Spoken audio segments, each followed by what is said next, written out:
Oke, assalamualaikum warahmatullahi wabarakatuh. Salam pasar mania untuk para sahabat pasar mania dimanapun Anda berada. Pada episode kali ini saya akan membahas akurasi senapan pasar itu dipengaruhi oleh apa saja ya. Nanti saya akan bahas secara detail peralatan memasar ya, terutama dengan berhubungan dengan senapan pasar, bagian-bagian mana saja yang memengaruhi akurasi dan ketepatan untuk menembak ikan. Oke, ditonton sampai akhir ya, biar mengetahui rahasia apa saja tentang akurasi senapan pasar itu. Oke, terima kasih sudah mengikuti channel saya. Jangan lupa yang belum like dan subscribe untuk like dan subscribe. Terima kasih. Wassalamualaikum warahmatullahi wabarakatuh. Salam pasar mania.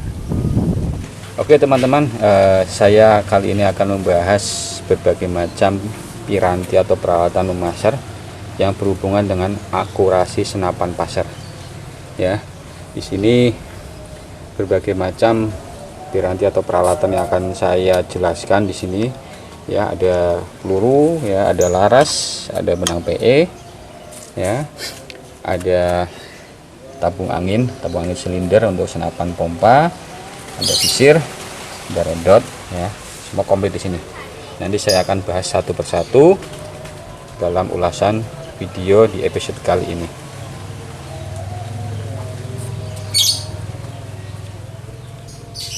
Oke teman-teman, saya akan bahas satu persatu tentang peralatan memasar yang berhubungan dengan akurasi dan ketepatan senapan pasar. Yang pertama, saya akan menjelaskan masalah laras senapan. Di sini ada dua laras senapan, dua jenis ya. Ini untuk senapan pompa, ini untuk senapan PCP. Di sini untuk diameter larasnya 13 mm ya, panjang 80 cm ya untuk senapan pompanya. Ini di sini saya menggunakan laras polos ya, panjang 80 cm untuk senapan pompa. Dan kedua untuk senapan PCP dengan diameter 19 mm ya. Ya, ini yang saya gunakan untuk saya pasang di senapan saya. Di sini semua menggunakan laras polos ya, tidak ada alurnya di sini. Mengapa menggunakan laras polos? Karena untuk laras polos itu sendiri sangat mempengaruhi laju dari senapan pasar itu sendiri. Jadi tidak mudah membuat putus benang PE pada saat ditembakkan. Nah ini teman-teman, untuk laras polos ini saya gunakan nih, ujungnya semua sudah di crowning ya. Maksudnya untuk di crowning ini sendiri supaya pada saat ditembakkan peluru pasar tidak bergesekan dengan ujung laras senapan ini. Jadi semua harus di crowning ya, untuk mempengaruhi laju dari peluru itu sendiri, sehingga pada saat ditembakkan peluru pasar tidak bergesekan pada ujung laras ini sendiri. Jadi perlunya di crowning ya teman-teman untuk laras itu sendiri. Dan semakin panjang laras juga semakin bagus untuk akurasinya teman-teman. Oke, yang selanjutnya adalah lubang transfer nih teman-teman. Ini lubang transfer yang saya tunjukkan ini adalah untuk laras pompanya. Panjang larasnya 80 cm ya. Jadi di sini lubang transfernya memang harus dibuat pas dengan lubang yang ada di chamber, dan bagian belakang ini harus dibuntu nih teman-teman, karena supaya mencegah angin keluar ke belakang. Jadi pada saat kalian memasang di senapan pompa, untuk colokan peluru tidak usah dipakai ya, dilepas saja. Jadi tanpa adanya colokan peluru, jadi supaya angin benar-benar full keluar ke ujung laras ya. Jadi ini untuk pemasangan lubang anginnya juga harus pas di chamber, tidak boleh terlalu maju atau mundur, harus pas di tengah supaya semua angin masuk ke lubang transfer. Kemudian untuk laras PCP ya, sama, ini saya menggunakan panjang 90 cm ya. Di sini lubang anginnya untuk transfernya agak diperbesar. Nah, terus kemudian bagian belakangnya tetap dibuntu ya. Jadi saya tidak menggunakan colokan peluru ya, tetapi saya menggunakan cancel cock yang ada pada chamber senapan PCP. Jadi mencegah supaya angin keluar dari belakang laras ini ya, dan tidak menggunakan seal. Kadang seal yang dipasang pada bagian belakang laras ini sering jebol, makanya saya untuk mencegah hal-hal seperti itu saya buntu. Jadi ini untuk laras senapan PCP. Kemudian bagian yang berpengaruh lagi adalah kebersihan laras ya teman-teman ya. Di sini saya menggunakan kain ya, terus nanti dikasih minyak ya untuk membersihkan laras. Jadi teman-teman bisa menggunakan kain yang diberi minyak seperti ini, nanti kita sogok, kita dorong ke laras ini ya. Jadi ini bisa menggunakan benang PE ya teman-teman, dimasukkan sana semua ya. Nah kemudian tarik lagi, nah masuk, dorong, dipakai ini, pakai pendorong peluru, jadi bisa untuk membersihkan laras. Jadi tetap kita perawatan untuk laras itu supaya bersih ya. Oke, tadi saya sudah jelaskan bagian laras. Kemudian yang kedua adalah visir ya, atau alat bidik ya. Ini saya di sini menggunakan visir True Glow ya. Dan sini mungkin teman-teman bisa menggunakan red dot ya, red dot seperti ini ya. Jadi ini pemasangannya harus benar-benar pas teman-teman, untuk supaya pada saat membidik ikan atau sasaran di air bisa pas ya.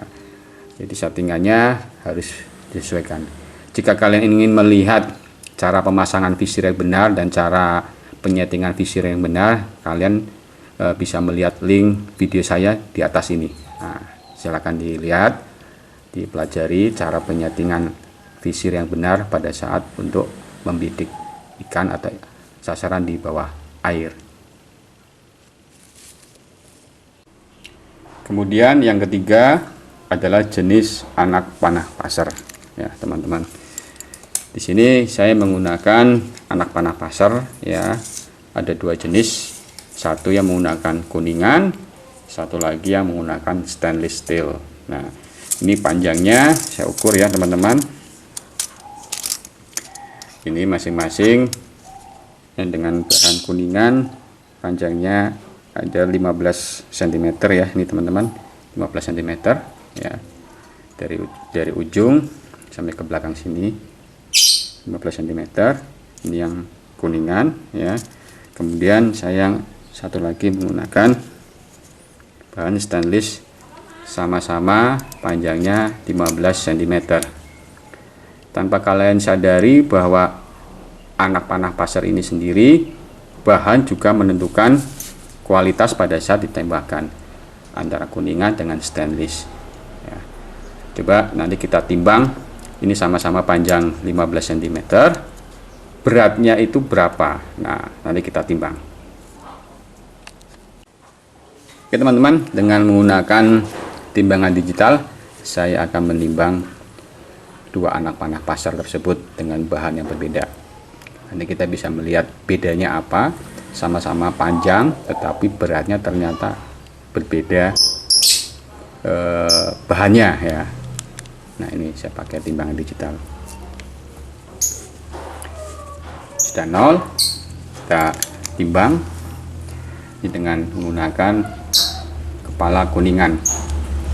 Kepala kuningan beratnya 13,15 gram. Kemudian kalau kita menggunakan stainless beratnya 12,71 gram. Nah ini yang kadang teman-teman tidak menyadari, bahwa walaupun panjangnya sama tetapi karena jenisnya berbeda ya, di sini menggunakan kuningan yang lebih berat, sedangkan stainless ternyata lebih ringan. Nah jadi ini kadang teman-teman tanpa sadari bahwa berat jenis dari anak panah pasar itu juga mempengaruhi laju dan ketepatan pada saat menembak ikan. Jadi kalau saya sarankan, kalau kalian sudah setelan visirnya sudah pas, menggunakan anak panah kuningan. Jadi kalau saya sarankan tetap menggunakan kuningan dengan panjang yang sama. Tetapi kalau memang kalian pasnya dengan menggunakan anak panah yang menggunakan stainless, saya sarankan kalian tetap menggunakan anak panah yang menggunakan stainless dengan panjang yang sama. Jadi tidak beda dengan setelan peluru pada senapan angin ya.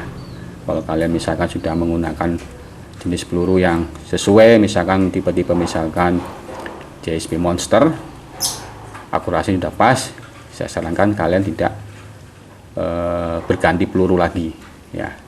Kalau ini saya terapkan pada anak panah passer. Oke, yang keempat adalah jenis dan ukuran benang PE.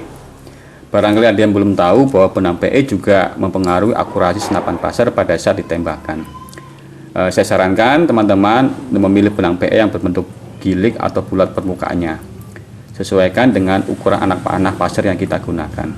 Jika teman-teman ingin mengetahui review saya tentang benang PE yang digunakan pada saat untuk memaser, terutama yang bermerek Falcon ini, teman-teman bisa melihat link di atas ini ya. Ini review komplit saya mengenai ketahanan dari PE Falcon ini, kekuatan dan ketahanannya. Dan sampai sekarang pun saya masih tetap menggunakan PE Falcon ini. Saya anjurkan jika kalian menggunakan anak panah passer yang berukuran 4,5 ya, yang ini untuk buat senapan uklik misalkan atau senapan pompa, maka yang kita gunakan adalah ukuran PE maksimal ukuran 2 ya. Jangan menggunakan PE yang ukuran 8 ataupun ukuran 6 misalkan ini ya. Ini ukuran 6 ya, dan ini ukuran 8. Karena apa? Pertama memang pada saat dimasukkan ke laras 4,5, PE sangat menghambat sekali pada saat dimasukkan ke laras, jadi sering putus ya. Jadi saya anjurkan menggunakan PE yang sesuai dengan ukuran anak panah passer. Jika kalian menggunakan 6,3 ini ya, kalian bisa menggunakan PE ukuran 6 maupun ukuran 8 karena pas sekali untuk di larasnya. Tetapi untuk 4,5 saya anjurkan maksimal menggunakan PE 2 ya. Seringnya sih pakai PE 1 maupun PE 1,5 ukurannya ya. Apalagi hal-hal semacam ini mungkin teman-teman tidak mengetahui, apalagi pada saat PE dipakai seringnya kan basah, jadi sangat mempengaruhi laju peluru. Jadi disesuaikan juga ukuran peluru dengan ukuran PE ya, harus sesuai ukurannya. Oke, yang kelima selanjutnya adalah per hammer dan per valve ya. Ini untuk PCP. Dan ini tabung angin V5 yang sering dipakai untuk senapan pompa atau senapan uklik. Nah, ini yang sering ditanyakan teman-teman, menggunakan per hammer seperti apa dan per valve-nya seperti apa. Saya sarankan sebenarnya ada sih settingan untuk mengirit angin, tetapi powernya lumayan besar. Di sini ada saran ya buat dari saya bahwa untuk per hammer ini saya sarankan jangan terlalu keras sekali ya. Nah, jadi agak-agak empuk ya. Juga sama dengan per valve-nya juga agak empuk. Jadi disesuaikan. Jangan per valve-nya terlalu keras ya, tapi ininya lembek. Jadi diusahakan sama-sama ukurannya sama untuk tingkat kelenturannya atau tingkat kelenturan dari pernya ini sendiri. Kalau di sini agak empuk, juga di sini per valve-nya juga agak empuk. Jadi jangan beda, misalnya ini keras, ini empuk, ataupun kebalikannya. Kemudian untuk tabung angin, ya sarankan kalian mengubah tabung angin untuk senapan ukliknya itu sendiri ya, dengan tabung yang biasa dijual online. Mungkin banyak sekali yang di sini ada tipe V5 ya. Di sini triple seal dan di dalamnya anginnya, tambungannya cukup lumayan banyak ya. Jadi pada saat untuk menembakkan peluru yang menggunakan ukuran jenis peluru yang besar seperti ini, yang 4,5 ataupun 6,3, laju peluru sangat kencang sekali dengan menggunakan tabung seperti ini. Jadi tambungan anginnya juga semakin banyak dan daya lontornya juga semakin besar.